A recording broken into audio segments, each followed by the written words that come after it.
C'est une date historique. Quel artiste urbain a fait le Parc des Princes? Il n'y en a pas. C'est dans ma tête depuis 2019 que je vais le faire, le Parc des Princes. Ça me pèse, en fait, de toujours faire attention à tout. Bah déjà, je pense que ça ferait une bonne intro. Dadju, c'est un des piliers de la musique française. Lui, il a ramené ce côté R&B français avec les mots de l'urbain. À un moment, t'es passé par Dadju. Au moins, il fait de la bonne musique. Il s'amusait jour et nuit sans parler de... Dadju, c'est peut-être le plus ambitieux de tous les artistes que j'ai la chance de côtoyer. Cette musique-là est aujourd'hui la variété d'une génération. Il a toujours voulu me faire déguerpir du trône. Hein. C'est ce qui le motive. Moi, quand j'ai commencé, je me trouvais pas fort. Vraiment pas fort. Moi, je lui ai écrit trop mal, c'est pourri. Et il revenait à chaque fois. Alors, c'est de la merde. Oh, ça pue la merde.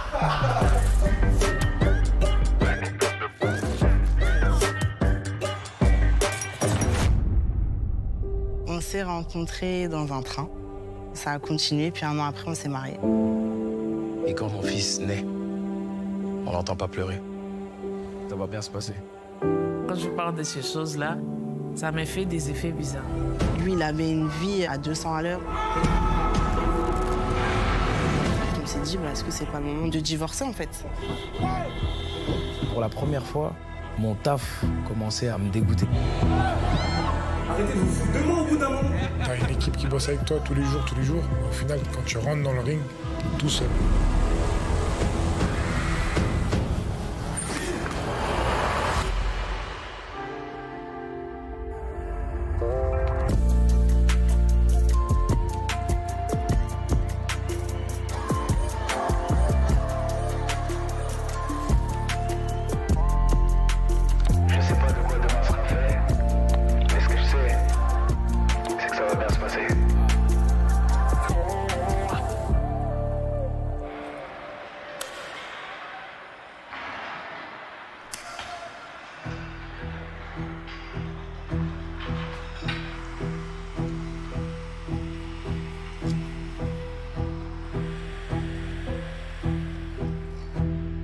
Tout ce que j'ai fait toute ma vie, c'est comme si j'avais fait tout ça pour ça. Tout ce que j'avais vécu, tout ce que j'ai enduré, tout ce que j'ai réussi ou échoué, c'est comme si tout ça, ça avait été fait pour que je sois prêt pour le Parc des Princes. En fait, il n'y avait que ça, en fait. Parc des Princes, Parc des Princes, Parc des Princes. C'était vraiment une obsession, en fait. Parc des Princes, c'est impressionnant. C'est un stade mythique. Nous, on a grandi avec ça, on va de vrai. Qui a joué au Parc des Princes? Johnny Hallyday, Michael Jackson. C'est la consécration. C'est le premier artiste urbain qui monte sur le Parc des Princes, donc c'est quelque chose d'historique. Quand on monte sur scène, la pression elle est tellement lourde. Quand il y a 50 000 personnes qui sautent en même temps, le sol tremble à ce moment-là.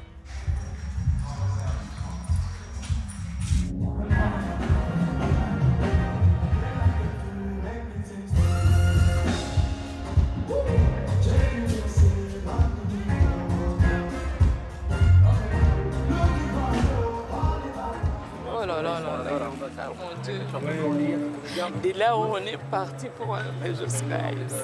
Ah mon Dieu. Waouh. Oh là là là là. Quel chemin parcouru. Mon Dieu. Fait chaud, hein? C'est fluide.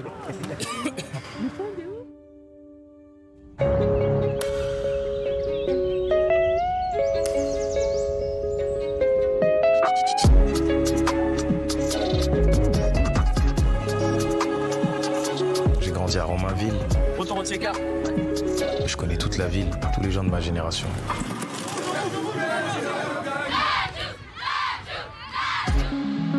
Je m'entends bien avec tout le monde.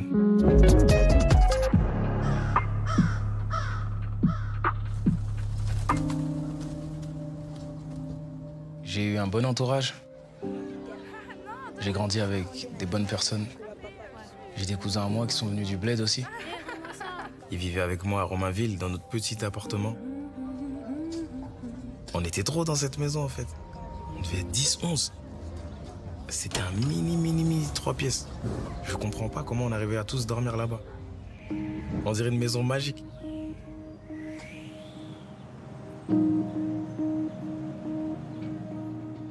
On est une fratrie de 13 frères et sœurs. On est 13 au total, en comptant tous les enfants de mon père. Mais de ma mère, j'ai que Dadju. Mais je fais vraiment pas de différence avec les autres. Même si c'est des demi-frères, on se dit même plus ça entre nous. Même s'il y en a qui sont en Afrique, d'autres qui sont en France, etc. Il n'y a pas vraiment de différence. C'est vrai qu'on était tous petits, on était tous réunis. Dadju, il venait souvent à la maison et on allait souvent chez lui. Mon lien avec mes frères et sœurs, c'était mon père. Quand il est parti, il est parti avec ce lien, justement. Il est parti avec ce lien qui nous réunissait. Tout s'est arrêté à partir du moment où on a commencé à énormément déménager. On ne se voyait plus. Psychologiquement, c'était vraiment le chaos un peu dans la tête. Il y a quelque chose qui s'est cassé à ce moment-là. On était jeunes, il n'y avait pas encore les réseaux sociaux, les téléphones, etc. Ça veut dire que c'était compliqué pour garder le lien et ça a créé une dispersion pendant un petit moment. Quand mon père était plus là, Gims, il voyait plus la légitimité de venir chez ma mère. Quand j'étais avec son père, Gims, il venait à la maison. Ils avaient lié un lien. Ils venaient des week-ends, des vacances. Ils pouvaient rester 2 jours, ils pouvaient... Voilà. Mais du jour au lendemain, il y a plus de nouvelles, en fait. Gims est parti, il a fait sa vie de son côté. Il s'est passé peut-être 2-3 ans. Mais après, les retrouvailles, elles se sont faites au moment où on a appris que finalement, Gandhi, il s'était lancé dans la musique. On était un peu dispersés partout. Et un jour, il y a un pote à moi qui vient me montrer une vidéo sur Facebook. Donc voilà, moi c'est Maître Gims. Gims pour ceux qui savent. Un groupe, des rappeurs de Paris, 2 mecs en train de kicker. Moi j'ai vu le venin venir, les voix comme s'il faut les finir. Stupéfiant, une star du rap et mon black, il vénère. 9e zone, c'est le gang, y'a pas gang et les jeunes, c'est ce qu'un skunk. Dans le sol, c'est le gang des bangers, les stars épinglent les dingues. La kiff, les flingues, les fringues, les flingues. Pour le mal, ça tringue et rien ne change. Les Chinois s'appellent toujours. Et là, je vois Gandhi. Et je leur dis, mais c'est mon frère qui est là. Et tout le monde me dit, ah, qu'est-ce que tu me racontes et tout. Je dis, mais si, je crois que c'est mon frère. Regarde s'il n'y a pas écrit Gandhi. Et il n'y avait pas écrit Gandhi, il y avait écrit Gims. Là, je constate, flow, non-stop, nique les obstacles, plus qu'elle bloque comme Nesta, mon débit, fait que t'es trop pas, fait que t'es stop net, dès que t'es trop détecté. Et quelques semaines après, je reçois un appel. C'est Gandhi. Je dis, ouais, je suis bien ou quoi? Il me dit, bien et toi? Ça fait longtemps. Je suis en train de tourner un clip là, viens. Eh vas-y Gims, viens on leur dit sur Somor. Ce qu'ils savent déjà une histoire vraie sans passer par le sommaire. Là où les personnages sont appelés Carlouche ou Soura. Et de là j'ai commencé souvent à aller avec lui, à traîner avec lui, etc. Pourtant on se voit à la mosquée avec des visages mesquins. Je faisais que le regarder. Que l'observer, que l'observer, que l'observer, que l'observer. L'union est un délit. Hey, je vais dire une vérité, des frères on en compte très peu. Donc t'hésites à me dire mon frère, de peur de t'être trompé. Genre tu me serres la main, je serre la tienne, touche pas ma reuse, elle se mariera avec un noir, en particulier quelqu'un de ma race. Mais moi c'est là que ça me bloque, c'est là que ça me choque, là que ça me gonfle, c'est là que j'arrête. On partage pas la même charrette, on s'est vu naviguer. Dans cette putain de guerre on boulette comme les passes Navigo. Il était vraiment bienveillant avec moi. Il retirait 20 €, il me donnait 10 €. C'était un truc de fou pour moi. Il n'y a jamais personne qui faisait ça pour moi. À part ma mère, il n'y a que ma mère qui faisait ça. Et lui m'a pris avec lui, il m'a présenté à la section d'assaut. J'ai commencé la musique vraiment par accident. Sans prise de tête, en accompagnant mon frère au studio. Un jour, il m'a proposé de faire un son avec lui, un son qu'on n'a jamais sorti d'ailleurs. Et tout le monde avait kiffé, tout le monde m'avait dit « t'as du talent, il y a un truc à faire ». À force d'aller au studio avec lui, 1 fois, 2 fois, 3 fois, il fallait toujours avoir un couplet prêt. Comme ça, tu sais que si ça part en freestyle, tu peux dégainer. J'ai vu les prémices. J'ai vu quand on allait chez Gims, on traînait avec la section à l'époque de Terre du Milieu, Renouveau, l'écrasement de tête, etc. J'ai vu dans ses yeux comment il les regardait, comment il les imitait, comment on essayait d'être comme eux en fait. j'avais. Je veux pas m'arrêter sans même essayer. Regretter ma vie en me répétant si seulement j'avais. Au début, ça a commencé tac sous la douche. Après, il a acheté son petit micro. En fait, c'était médiculeux. Racontez-moi dans tout ce que je fais, ce sera un succès. J'avancerai tout doucement, tout droit sans me retourner. J'ai découvert le studio, c'était chez mon grand frère Sati. La section, elle est là-bas pour enregistrer. Tout a commencé dans le 18e, tout simplement. La rue Mira, la rue la plus dangereuse de Paris. Dadju, une fois, il est venu chez moi. Il m'a dit, Sachi, écoute, il faut que j'apprenne à chanter. J'ai repéré tout de suite que le petit, il allait devenir quelqu'un de merveilleux. Honnêtement, quand j'ai commencé à aller au studio, j'aimais pas ce que je faisais. J'avais vraiment pas confiance en moi. Je n'aime pas ma voix, j'aime pas ça. Mais j'aimais trop le studio. Normalement, j'aurais dû arrêter. Si t'aimes pas ta voix, t'arrêtes, tu vois. Mais j'aimais trop faire du studio, j'aime trop la création. Je me rappelle tous ces moments passés où à peine rentré du boulot, on se mettait à... La faute à qui, ça je pense qu'on saura jamais. Si on devait faire les comptes, on serait à égalité.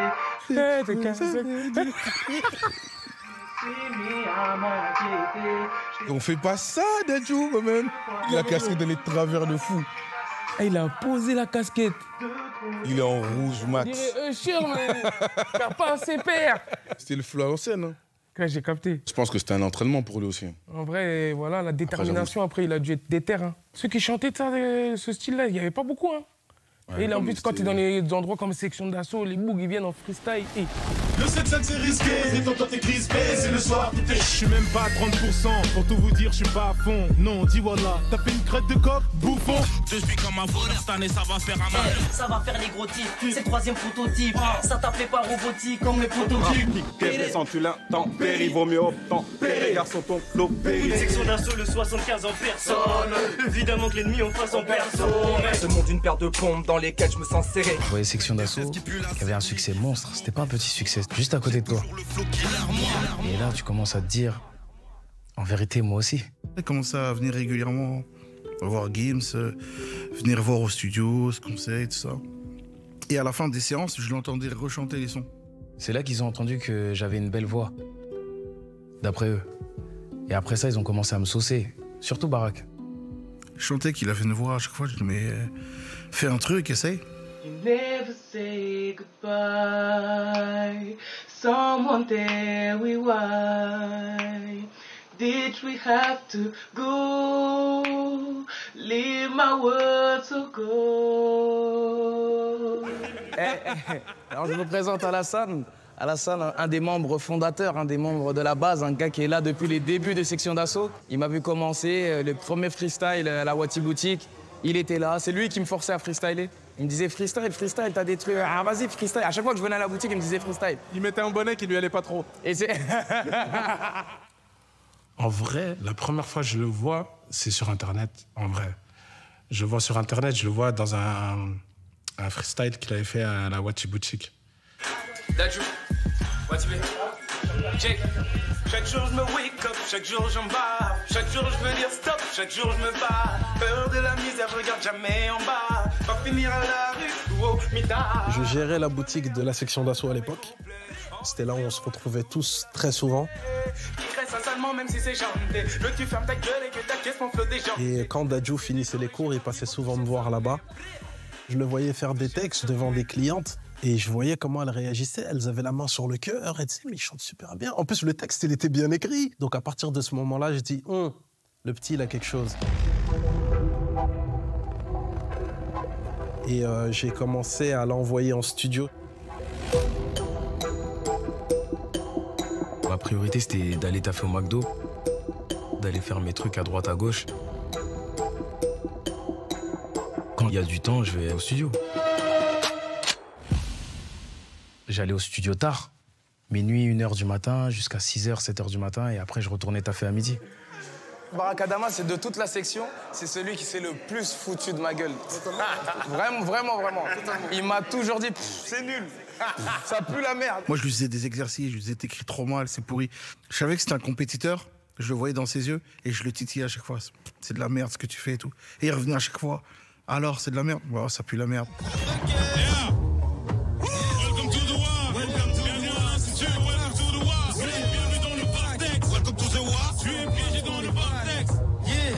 Dans le Watibé, la règle, c'est de savoir freestyler.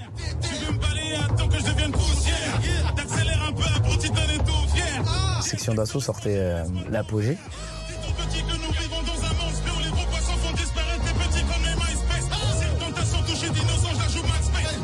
Donc il y avait Planète Rap. Le mot d'ordre, c'est aujourd'hui, tout le monde va freestyler. J'étais pas prêt.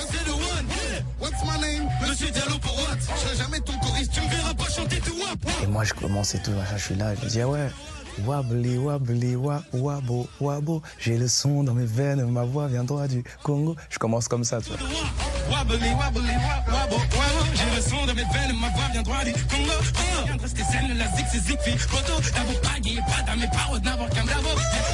Ma voix, elle tremblait. J'étais pas bien, tu vois, et je bougeais dans tous les sens. J'ai le son dans mes veines, ma voix vient droit. Quand je te dis j'ai merdé le freestyle. Quand je te dis j'ai merdé, écoute-moi, j'ai merdé, gros. Quand on a fini, on est descendu. Ils se sont foutus de ma gueule. T'as 2 millions d'auditeurs, voire 4, qui t'écoutent, et il le sait. Et à ce moment-là, ça lui met la pression. Et ouais, mon pote, là, on est en Ligue 1, en fait. Babbly, babbly, babble, babble, babble. Babbly, babbly, bab, bab. Et comment j'avais la haine. Voilà que ça m'appelait. Ça m'appelait à 15h, hein, pour rien, j'étais en cours. Ça m'appelle à 15h, ouais, allô. Babbly, babbly, bab. Et ça raccroche. On fait tous ensemble, à 3. 1, 2, 3. Babbly, babbly, bab, babbly, babble.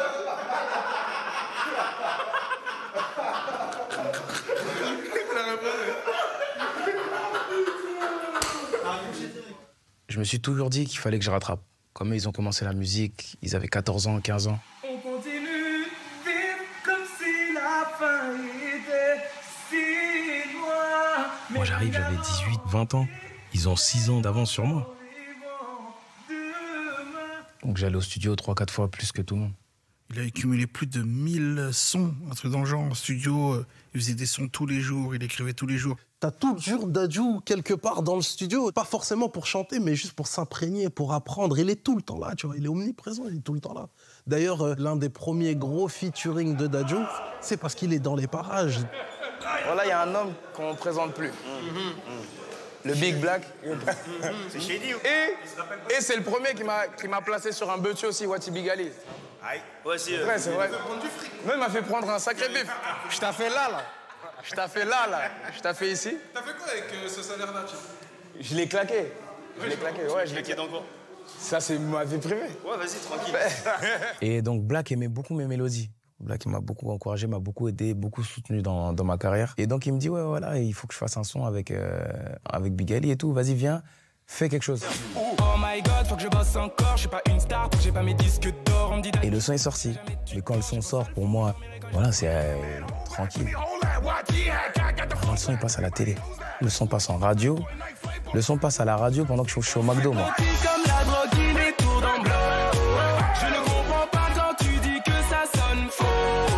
Mais vu que personne ne se doute que je chante, ben le son passe, tout le monde chante, tout le monde danse et tout. Et moi, je suis aux frites. Moi, je suis aux frites. Mais après, tu vois, il y a ton petit écho d'artiste qui dit, mais c'est moi là, vous savez que c'est moi là. Ouais, arrête, c'est ça, arrête. Jusqu'à quand le clip est sorti, on voit que c'est moi. Et on me demande, mais qu'est-ce que tu fais là? Parce qu'en fait, pour les gens, si tu passes à la télé, tu passes à la radio, ben t'es riche. Comment tu peux être et aux frites et à la télé?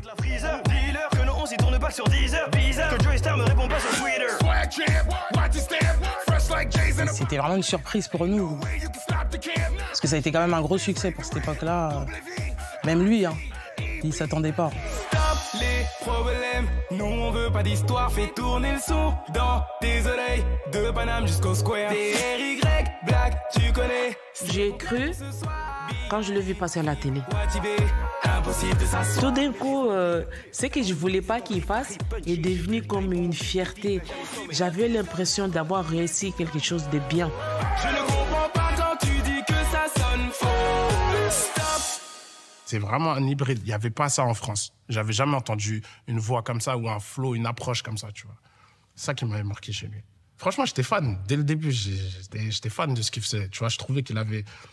En plus, en étant le frère de Gims, il n'était pas du tout... Enfin, pour moi, à l'oreille, il n'était pas du tout dans sa lignée. Tu vois, c'était pas un copycat de son grand ref. Moi, quand j'ai commencé, je me trouvais pas fort. Vraiment, vraiment pas fort. J'ai fait quelques trucs en solo, mais je suis vite allé en groupe avec quelqu'un en plus qui était trop fort. Quand tu as Aboutal à côté, tu te dis wow, Aboutal, il kick sale. Moi pour nos mamas, pour les bâtards, garde la chouette, tu penses refaire le monde sous l'effet du taga. Du coup, quand toi tu es à côté, tu as un peu des petites mélodies. C'est vrai qu'à mon avis, il y avait des fois où il devait être très stressé. Surtout quand tout l'entourage fait que du rap. Loin de voir la vie en rochouris jaune comme un croque-mort. Avant que je rencontre Dadju, moi j'étais à la fac. J'allais souvent bosser et préparer mes partiels à la bibliothèque de Beaubourg. Du coup, je passais souvent à la Wati Boutique. Et c'est comme ça que j'ai rencontré Dadju. Un soir, il était à la boutique avec, je crois qu'il y avait H Magnum. H, il demande à Tal quel âge il a. Tal, il lui donne son âge et il se trouve qu'il a le même âge que Dadju. Et il faisait aussi même la même taille à cette époque-là, il était grand. H, il dit, mais les gars, vous là, on dirait un duo. J'ai dit, mais attends, en vérité, j'ai une vision. Excusez-moi. J'aime bien faire mon chaman à 2 balles, tu vois. Je prends les deux, je dis, ça y est, vous deux, vous êtes un groupe. Vous allez percer ensemble. Dadju, tu me reconnais. Shinsekai, Watipe, on s'est croisés. Un peu d'auto. Ils ont fait Shinsekai. Je vais te montrer comment faire des refrains en airplay. Replay, t'as pas tout capté. Là, j'entrais passer sur ton terrain que je vais t'exploser. Quelle imposition. L'histoire, elle commence en 2011. À l'époque, j'étais incarcéré. J'étais à la maison d'arrêt de Fresnes. Et je reçois un coup de fil de Esprit Noir, qui m'appelle, qui me dit « Ouais, dehors, ça bouge, il y a beaucoup de choses qui se passent. Nous, ça avance de notre côté, on attend que tu sortes. » Et de là, il me dit « Aboutal, je demande de CNews, il me dit « Aboutal, il va bien. » D'ailleurs, il a formé un groupe avec Dadju. Dadju, c'est qui Dadju? C'est encore nous, The Shinsekai, Watibe, là, ça, merde, bon, ça fait chaud, regarde là. Je suis ce jeune bamboula dans Paris Centre. J'y ai fait des 100 pas, et puis admiré par tous mes semblables.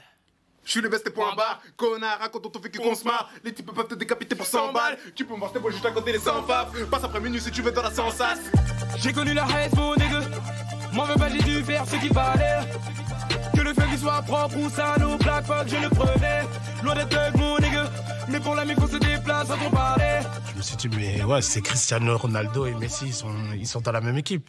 Ton rap un spectacle lamentable, Shinsekai indéfini, les tubes, on les entasse. N'hésite pas à parier sur Tal, il est bancable. C'est que l'argent n'a pas d'odeur si tu ne me sens pas. Posé dans la te bois, tu me sens, mais tu ne me prends pas, j'ignore tes affaires de phare. Je suis inaccessible, oh no, no, no. Un jour, Dadju, il revenait d'une émission avec Shinsekai. Le mec, il appelait Dadju le frère de Gims. Alors oui, le frère de Gims. Et Dadju, ça l'avait un peu saoulé et tout. Il expliquait à Gims. Et Gims, ce jour-là, il nous a bien réunis. Il nous a dit, en fait, les gars, je vais vous dire la vérité. Vous n'allez jamais percer. Ça n'a jamais existé, le frère d'eux qui perce. Gims première. Franchement, ce serait mentir si je disais que j'étais totalement persuadé de sa réussite. Il a beaucoup travaillé, des mois, des années. Ça prenait toujours pas. Et voilà, je me suis dit, c'est peut-être pas écrit pour lui, c'est tout. Quand j'ai appris qu'il avait eu son bac et tout, j'étais super content. Parce que pour moi, le bac, c'était quelque chose... j'y pensais même pas, c'était tellement loin. Et je me suis dit, il va faire quelque chose de sa vie. C'est le chemin à prendre, quoi. Et que la voie des artistes, entre guillemets, c'est toujours un peu plein de mystères. Je suis passé par là, j'ai vu à quel point les gens pouvaient être machiavéliques, manipulateurs. Et je me suis dit, oui, peut-être qu'il va se gâcher, qu'il va perdre du temps, qu'il va tourner en rond. J'étais pas le premier de la classe, mais j'étais dans les 10 premiers. J'étais 10e. J'avais pas vraiment de problème à l'école. C'est juste que j'avais un problème avec le fait de rester assis et d'écouter. J'étais trop dissipé. Mais dès que ma mère a dit « je vais t'envoyer au bled », là, j'ai la moyenne tout de suite. 1, 2, 3, and... Planète Rap, spécial The Shinsekai. Donc vous avez commencé à enregistrer ensemble? Voilà, on a fait plein de sons ensemble. Là, on a sélectionné 10 titres. La crème de la crème. Mais sinon, il y en a beaucoup plus. Il y en a beaucoup plus. Pour moi, il allait faire une expérience. C'était un délire avec nous, avec moi et la section. Mais qu'à côté, il allait reprendre ses esprits et revenir à la vraie vie. Et je le vois en train de s'enfoncer de plus en plus, avec Shinsekai, avec des contrats, avec des idées. Donc je me dis que ça devient vraiment son métier et là, je commence vraiment à m'inquiéter pour Dadju. Le temps qui passe n'effacera pas tous les souvenirs que tu gardes de mes erreurs. Mais c'est Gims, il est comme ça. Je deviens meilleur. T'as déjà dit à Dadju, arrête. Arrête. Tu dis que t'es lassé. Je suis déjà là. Je ne pense pas que tu y arriveras. Ah, méchant, il est dur. Donc, quand Dadju a du succès et que ça marche vraiment, mais Gims, il le voit. Yeah. Certains pensent que le talent ne se travaille pas, c'est dans les gènes. Si tu vois la vie en rose, t'abuses des hallucinogènes. Mec, y a trop de mythos sur terre, ça devient facile d'être du père. L'homme que tu ne vois qu'une fois par an est susceptible d'être ton vrai père. Je dilapide des punchs et des techniques de barre dans cette thérapie, c'est le rap, mais j'aurais besoin d'apsychiatre. Je serai bientôt dans les bacs, ça va péter dans tous les bacs. Je fais du sale, Shinsekai, ça va causer des dégâts. La sentence est inévitable, appelez-moi monumental, choc frontal, taxum. Je veux les vendre digital, je te klaxonne. Ma poussée, t'as le bout d'Annie qui ménage, je fais le ménage dans le rap, demande à mon KPDG. Oups. Très rapidement, il y avait une bonne cohésion, on avait surtout la même dalle, quoi. On avait la même dalle, il était passionné, j'étais passionné. C'était plus de l'amusement que du travail, tu vois. On s'était pas mis dans nos têtes de chiffres ou d'objectifs. On allait avec Section d'Assaut. On faisait les premières parties, des zéniths, etc. Et après, on rentrait en métro. On peut te voir à la télé, on peut t'entendre en radio, mais c'est pas encore ton métier, tu ne vis pas encore de ça. Donc la réalité veut que tu retournes taffer. Donc Dadju servait des Happy Meal. Ça s'appelle la réalité. Et quand même le petit frère de Gims, quand tu arrives dans le rap et que tu es le petit frère d'eux, c'est compliqué de mettre son empreinte. Parce qu'il y a toute une lumière derrière toi qui a trop brillé avant toi. C'est dur d'être le petit frère d'une star, mais alors d'une superstar, c'est un cauchemar. Il n'y a rien que tu fais qui ne lui est pas attribué. Ça veut dire que pendant plusieurs années, les gens ne savaient pas comment je m'appelais. Dans la rue, c'était que hey, petit Gims, mini Gims, que des trucs comme ça. Et comme je faisais tout comme Gims, casquette Watibé de travers comme lui, t-shirt Watibé et tout, mais en fait, j'étais vraiment un mini Gims en fait. C'est encore plus difficile de percer quand, entre guillemets, tu es le second couteau. Il commençait à faire des émissions radio, télé. Ce qui était dingue, c'est qu'on l'appelait parfois Gims, parfois le frère de Gims. Ils écrivaient jamais Dadju. Et je me souviens que c'était très compliqué pour lui, ça. Et il fallait absolument retirer cette étiquette et mettre la bonne étiquette qui est « Je suis Dadju ». Et Gims, après son premier album, il a arrêté. Quand il a dit « Je me tire », il s'est vraiment tiré. Je me tire, me demande pas pourquoi je suis parti sans motif. Parfois je sens mon cœur qui s'endurcit. C'est triste à dire mais plus rien ne m'attriste. Laisse-moi partir loin d'ici. Et moi qui faisais tout comme Gims, bah il n'y avait plus Gims maintenant. Donc fallait que je fasse comme moi j'ai envie de faire. J'aurais aimé pouvoir briller. Ok.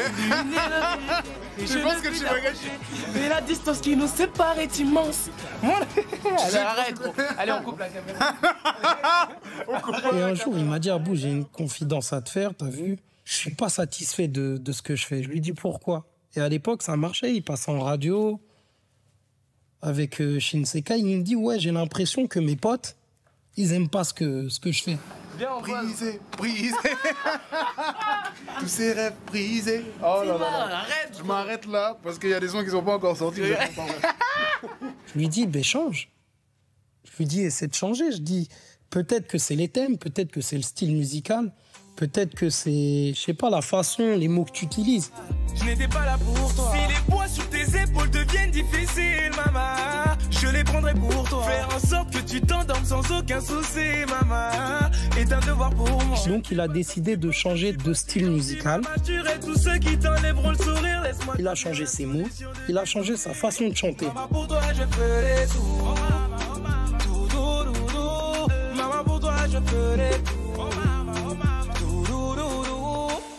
C'était vraiment, lui, il avait son truc. Il avait son truc à lui. C'était un mélange des mecs R&B des années 2000 que j'écoutais, chanter ces influences-là, chanter l'influence congolaise. Il a commencé à faire d'autres styles de sons, d'autres thématiques. Et là, on a commencé à se dire, je crois que tu es vraiment en train de te trouver. Il arrivait à un stade où il faisait tellement de sons que Aboutal s'est remis en question. Chaque jour, me pousse un peu plus à bout. Ce poids sur mes épaules. Suis-je encore debout ou serais-je à genoux? Et je vais voir Aboutal, et Aboutal, il me dit la vérité, il me dit, Abou, t'as vu, pour être honnête, c'est dur. Je lui dis, qu'est-ce qui est dur? Il me dit, ben, j'ai l'impression d'être nul. Je lui dis, mais pourquoi? Parce que Abou, c'était quelqu'un aussi qui était un très gros rappeur, et tout le monde lui disait tout le temps. Mais l'air changeait. Si tu pleures, tes larmes sécheront sur mes épaules. Aucun homme ne s'élève sans ses fautes. On était en train de passer du rap au chant. Et au début, Dadju, il avait des lacunes dans le rap. Donc c'est Aboutal qui était, on va dire, en avant dans le groupe. C'était la star au début de Shinsekai. Mais la tendance s'est inversée. Et ça, Aboutal, je pense qu'il a vécu durement. J'ai commencé par le chant. C'est juste que quand t'es jeune et tout, t'es petit et tout, tu te dis, ah, je vais pas chanter pour les meufs, chanter et tout, machin, t'es à la cité en fait. Et quand t'es en freestyle, tu vas pas venir avec un flow R&B, etc. Donc, j'ai abandonné le chant, qui était ma base, parce que c'est ce que j'écoutais, les chants religieux, la variété, le R&B américain que j'écoutais depuis longtemps. Et tout. Moi, j'écoutais du rap très tard. Hey, je te ralentis car j'ai peur d'échouer, c'est compliqué. Premier sur iTunes, mon gars Insolent peut te le confirmer, on est premier. Reste en retrait, ne viens pas me demander de t'expliquer. Faut m'excuser. Demain, aime-moi demain. Et ils ont fait l'album Indéfini. Mais quand ils ont fait l'album Indéfini, il y a eu le morceau Aime-moi demain qui a été fait avec Gradure. C'est compliqué dans ma vie, laisse-moi faire les choses. Nous deux, c'est fini, laisse-moi faire une pause. Dadju, il est vraiment fort, les gars. Quand j'aime bien un artiste, j'aime bien faire vraiment un bon son. On m'en a envoyé plusieurs. Et quand vraiment je suis tombé sur cette top line, je me suis dit, c'est vraiment incroyable. Je lui ai dit, vas-y, c'est celui-là, on y va. Et ça a très très bien marché. Et après le jour du clip, il a commencé à me faire écouter aussi des sons. Et je lui disais, franchement, je pense que le jour où tu vas partir en solo, tu vas tout tuer. À partir de la sortie de ce single, tout le monde savait que Dadju allait percer en solo. Mais pour parler de cette période de vraiment la fin de Shinsekai, je chantais déjà, tu vois, qu'il était distant et je chantais directement que son comportement, il avait changé et que c'était plus comme avant, tu vois, tout simplement. Et du coup, voilà, je le sentais, il faisait déjà ses sons solo, alors que on était dans un truc où on défendait un projet, tu vois ce que je veux dire, qui était commun, tu vois. Et on a Dadju qui maîtrise de mieux en mieux son karaté, qui commence à chanter de plus en plus, même s'il le faisait déjà. Et ça prend de plus en plus, en fait. Ça prend de plus en plus. Mais plus ça prend aussi, et plus on voit que Dadju, il veut s'émanciper, en fait. Il se dit, il n'y a pas le résultat escompté sur Shinsekai. Le son, il fonctionne bien, mais l'album, il ne fonctionne pas comme on pensait. Ça y est, il veut passer à autre chose. Du coup, je suis allé le voir. Je lui ai dit, ouais, poto, comment tu te projettes sur Shinsekai? Et il m'a dit, je pense que je vais faire un projet solo, mais après on va refaire du son ensemble. Boum, fini. Laissez-moi rêver. J'ai plus de rêves qu'un nouveau-né. On a fait 5-6 ans ensemble. On a été en galère ensemble, on a vécu des succès ensemble. Donc forcément, ces moments-là, ils te piqueront toujours.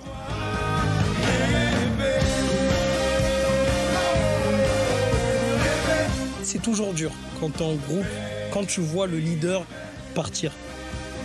Et je pense qu'à ce moment, Aboutal s'est senti abandonné. Et donc de là, Dadju est rentré dans construction de son album. Il disait rien, juste il faisait du son. Il envoyait un son, 2 sons, 3 sons, 4 sons, 5 sons, 6 sons. Et au bout d'un moment, je dis, mais Dadju, là, t'es en train de faire un album. Il me dit, je sais pas, je vais juste au studio. Non, je vais juste au studio.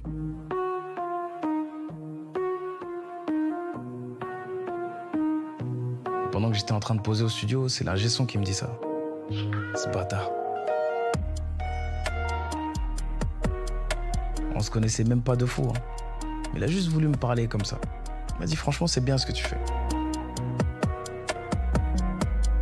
Et tu comptes percer et tout? Je lui dis ouais.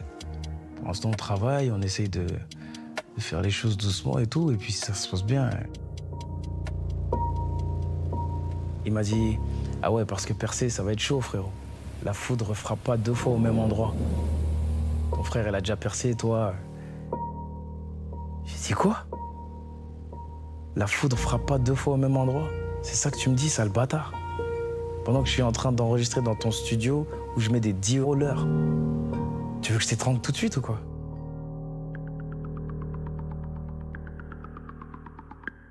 Moi, je veux faire un album solo. Et là, je suis allé voir Dawala. Je lui ai dit, Dawa, regarde, je connais pas de producteur. J'ai même pas d'argent pour me produire moi-même. Je veux que tu me produises juste à une condition. Je veux pas être Watibé. Je le relance 1 fois.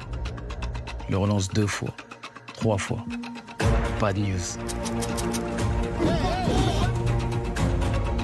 Et là, je leur parle, je leur dis, les gars, si vous m'aidez pas, je vais le faire tout seul. Et là, ils me répondent quoi? En souriant. Mais t'es sous contrat, en fait.